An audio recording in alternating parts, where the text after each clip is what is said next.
जय हिंद दोस्तों। आज संविधान का क्लास का आज पहला दिन है। आज हम सबको यह कहना चाहते हैं कि हमारे देश के अंदर जो भी नियम या कानून बनाया गया है वो हर एक व्यक्ति को जानना चाहिए कि हम वह देश में रह रहे हैं, उसको चलाने के लिए क्या क्या नियम है, कौन सा नागरिक के लिए नियम है, कौन सा मंत्री का नियम है। इसी के लिए इसे संविधान ही नाम रखा गया। संविधान का संधि विच्छेद सम जोड़ विधान, सम का मतलब सभी बराबर होता है और विधान का मतलब नियम और कानून होता है। इसको हम लिखित रूप से एक जगह किताब में लिख दिए हैं, जिसको हम संविधान नाम उस किताब को रखा गया है। और इसमें जो लेसन है, जिसे हम भाग कहते हैं, इसमें कुल भाग 22 है और उपभाग कहेगा तो 25 है और मूल अनुच्छेद 395 है। अगर उप अनुच्छेद कहेगा तो टोटल 470 अनुच्छेद हैं और अनुसूची इसमें 12 है अभी वर्तमान में, लेकिन मूल अनुसूची के बाद कहा जाएगा तो 8 है, 4 बाद में जोड़ा गया है। और जैसे कोई भी देश चलाने के लिए एक किताब का नियम कानून उस किताब में लिखा जाता है, जिसके तहत वह नियम को पालन किया करना चाहिए कि ये चीज़ करना चाहिए और उसके तहत ही देश चलाया जाता है। और अगर आप कहेंगे कि नियम कानून न माने तो उसका सजा, कुछ भी लिखा गया उसको हम न माने तो उस पर कार्रवाई की जाएगी, जिसके लिए इंडियन पिनल कोड बनाया गया, जिसके तहत पुलिस कर्मी आपको धर लेंगे और वह धारा लगाते हैं। इंडियन पिनल कोड धारा पर काम करते हैं। अगर कोई हत्या होता है तो उस पर 302 का धारा लगता है। सामूहिक लापरवाही करते हैं, जैसे लॉकडाउन में 144 धारा लगा था, जिसके तहत आप सामूहिक रूप से जमा नहीं हो सकते हैं। ये सब धाराएं जो इंडियन पिनल कोड के तहत चलता है और वह सिर्फ आपको धर के कोर्ट में पेश कर देते हैं। कोर्ट भी इसी धारा पर काम करता है, लेकिन उसको नाम है क्रिमिनल प्रोसेसिव कोड। वह कौन सी कितना सजा होना चाहिए, कौन सा नियम तोड़ा है और कौन सा अपराध किया है, उस तरह से उसे सजा सुनाया जाता है। वह क्रिमिनल प्रोसेसर कोर्ट में वह जज लोग सुनाते हैं, जिसके तहत हम लोग को वो सब नहीं पढ़ना है। हम लोग को संविधान के बारे में पढ़ना है, क्या हमारे भारत देश में रहने के लिए कौन सा नियम बनाया गया है, जिसके तहत हम अनुसूची आज 12 होते हैं, जिसमें अनुसूची आज हम फुल 12 कंप्लीट करा देखते हैं। पहले मूल रूप से अगर कोई अनुसूची की बात करता हो, मूल रूप से अगर अनुसूची कहेंगे कि कुल कितने थे, तो पहले मूल संविधान में 8 अनुसूची थे। बाद में इन्हें 4 अनुसूची जोड़ा गया था और इसमें पहले अनुसूची में कहा गया है कि भारत राज्यों का संघ है। भारत राज्यों का संघ है और उनका कितना क्षेत्रफल है, ये सब पहला अनुसूची में लिखा गया है। और कौन सा राज्य का कहाँ राजधानी होगा और कितना क्षेत्र कौन सा राज्य का है, वो सब अनुसूची पहला में ही लिखित किया गया है।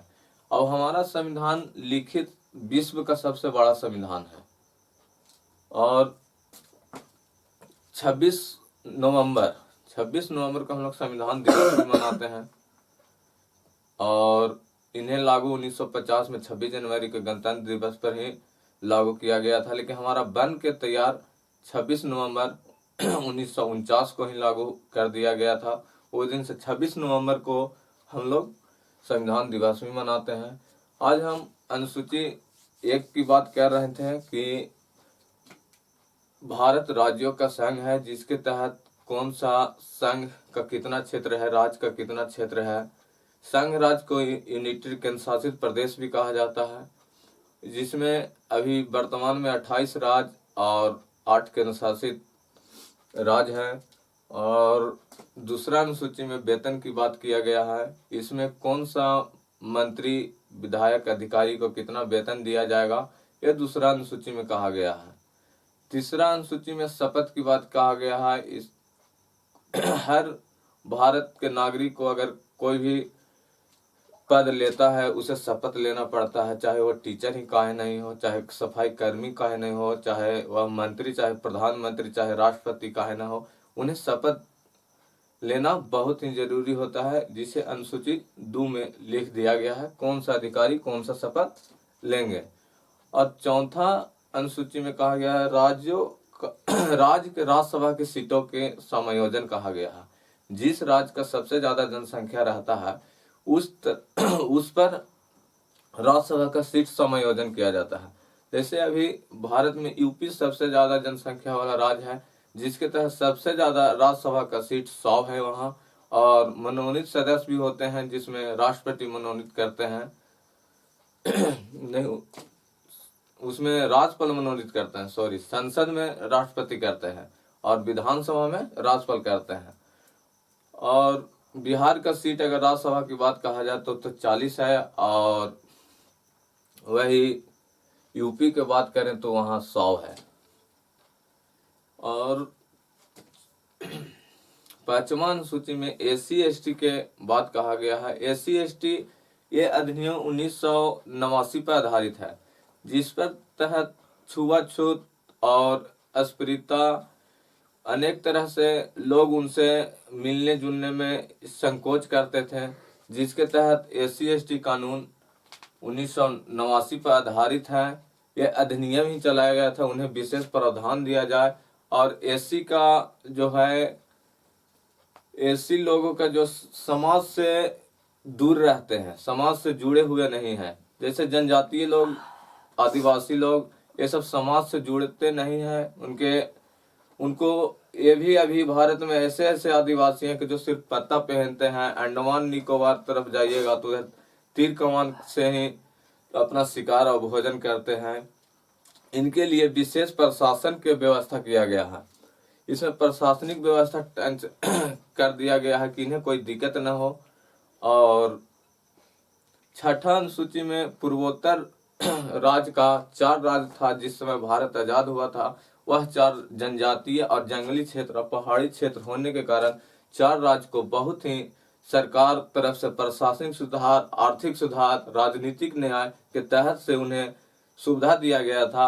वह 4 राज्य असम, मेघालय, त्रिपुरा, मिजोरम, ये 4 राज्य को बहुत ही सुविधा दिया गया था। जो हमारा संविधान में लिखा जाता है वह सभी के लिए बराबर कानून बनाते हैं, लेकिन कुछ पॉजिटिव अति दिया जाता है लाभ, जिसके तहत हमारे छोटे भाई और बड़े भाई में कोई असमानता नहीं मिले, सभी को एक तरह नजर से देखने के लिए ही संविधान को बनाया गया है। और 7वां अनुसूची में लिखा गया शक्तियों का बंटवारा। शक्तियों का बंटवारा इसलिए कर दिया जाता है कि कोई देश चलाता है और देश में कई 28 राज्य बोले, जिसको हमें 8 केंद्र शासित प्रदेश में बोले, जिसको में सब आपसी मतभेद न हो जाए, जिसके तहत वह सबको विषय बांट दिया गया है कि आप कौन सा चीज पर आप खर्चा करना चाहते हैं। भारत सरकार, जो केंद्र सरकार जिन्हें कहते हैं, वह आर्मी पर करते हैं, इसरो पर करते हैं, और बहुत सारे जो ऐसा चीज है जो सभी को लिए दिक्कत न हो, इसलिए वह अलग ही अपना ही विषय में ले लेते हैं। और राज्य सूची की बात करें तो राज्य सूची में बिहार पुलिस हो जाते हैं, यूपी में यूपी पुलिस हो जाते हैं, कर्मचारियों का अपना अदल बदल कर देते हैं। ये सब राज्य सूची के विषय में है। और संरक्षित सूची में होता है कि राज्य और केंद्र दोनों उस पर काम करें। जैसे जनसंख्या नियंत्रण दोनों का ही काम है, केंद्र भी इसका कंट्रोल कर रहा है, राज्य भी कंट्रोल कर रहा है। स्वच्छता की ओर भी केंद्र ध्यान देता है और राज्य भी ध्यान देता है।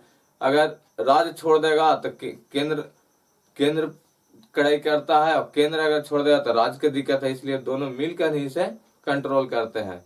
और एक होता है अवशिष्ट सूची। अवशिष्ट सूची में होता है कि जो भी नया चीज का निर्माण किया जाता है, इंटरनेट हो गया, 5G, 3G, ये सब सारा यह अवशिष्ट सूची में चल जाते हैं।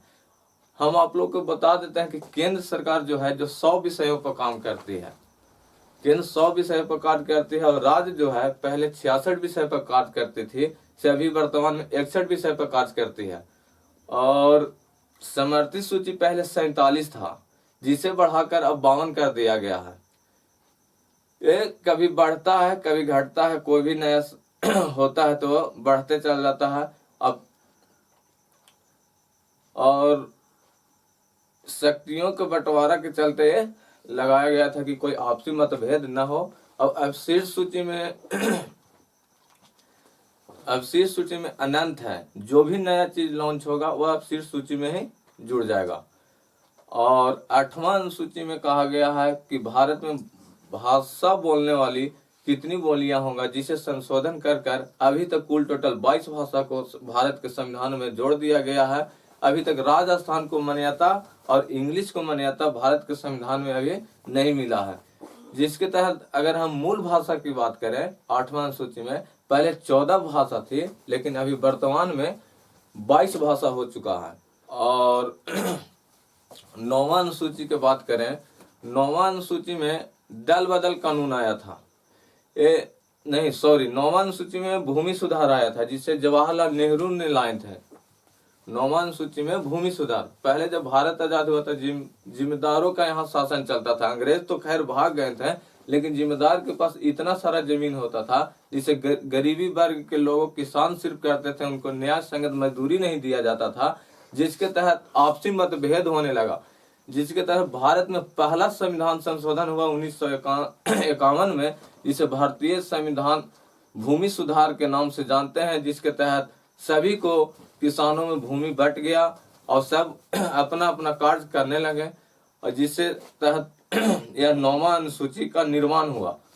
और 10वां अनुसूची राजीव गांधी ने 52वां संशोधन में सन 1985 में किया था, जिसके तहत नेता लोग सीट जीतने के बाद अगेंस्ट पार्टी से पैसा लेकर उसमें विलय कर देते थे और उस पार्टी को हार निश्चित हो जाता था, जिससे कारण यह नियम लगाया गया कि दल बदल कानून लाने से यह आर्थिक स्थिति पार्टियों के इधर उधर होने के कारण इसे बहुत जरूरी था, जिसके तहत राजीव गांधी प्रधानमंत्री जब बने तो दल बदल कानून को लागू किया। उसके बाद 11वां अनुसूची में पंचायती राज व्यवस्था लाया गया। ये भी पंचायती राज व्यवस्था का श्रेय जवाहरलाल नेहरू के ही जाता है, क्योंकि सामुदायिक योजना जवाहरलाल नेहरू ही ने चालू किया था, जो आगे चलकर पंचायती राज व्यवस्था बन गया। यह 73वां संशोधन सन 1992 में संशोधन हुआ, लेकिन यह राजस्थान नागौर जिला में सन 1993 में लागू हुआ। और 12वां अनुसूची में नगर पंचायत व्यवस्था किया गया, जिसे नगर निगम भी कहते हैं। यह 74वां संशोधन 1992 में किया गया था, लेकिन इसे भी 1993 में ही लागू किया गया। और इस तरह से आपका 12 अनुसूची कंप्लीट हो गया। एक बार हम आपको रिवाइज करा देते हैं कि पहला अनुसूची में संघ और राज्य उसका क्षेत्र बताया गया है, दूसरा में वेतन की बात की गई है, तीसरा में शपथ की बात किया गया है, चौथा में राज्य की राज्यसभा सीटों की बात किया गया है, पांचवा में SC/ST की बात किया गया है, और छठा में पूर्वोत्तर राज्य की बात किया गया है, जिसमें पूर्वोत्तर राज्य में असम, मेघालय, त्रिपुरा, मिजोरम आते हैं। और 7वां अनुसूची में शक्तियों का बंटवारा की बात कहें, जिसको में केंद्र को 100 विषय पर कार्य करना है और राज्य को पहले 66 था, अब वर्तमान में 61 हो चुका है। और समर्थित सूची में पहले 47 विषय थे, जो बढ़कर अभी 92 हो गया है। और अब शीर्ष सूची अनंत है, जो भी नया चीज आएगा, जैसे अभी 5G भारत में आया, 5G अभी लॉन्च है, आप शीर्ष सूची में चल जाएंगे। और 8वां अनुसूची में आपको बताएं कि पहले भाषा 14 थी, वर्तमान में अभी भाषा 22 हो गया है। और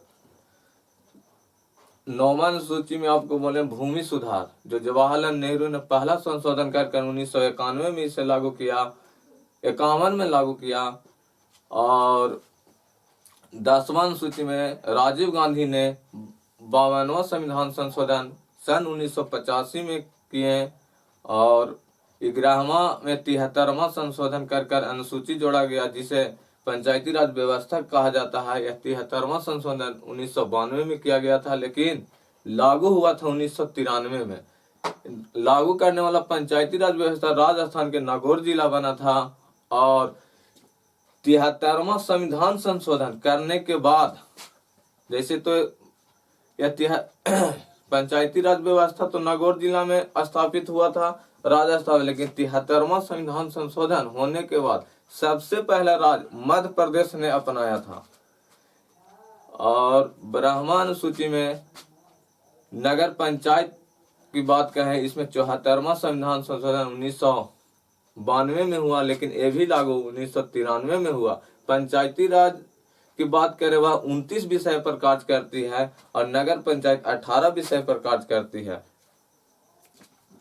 और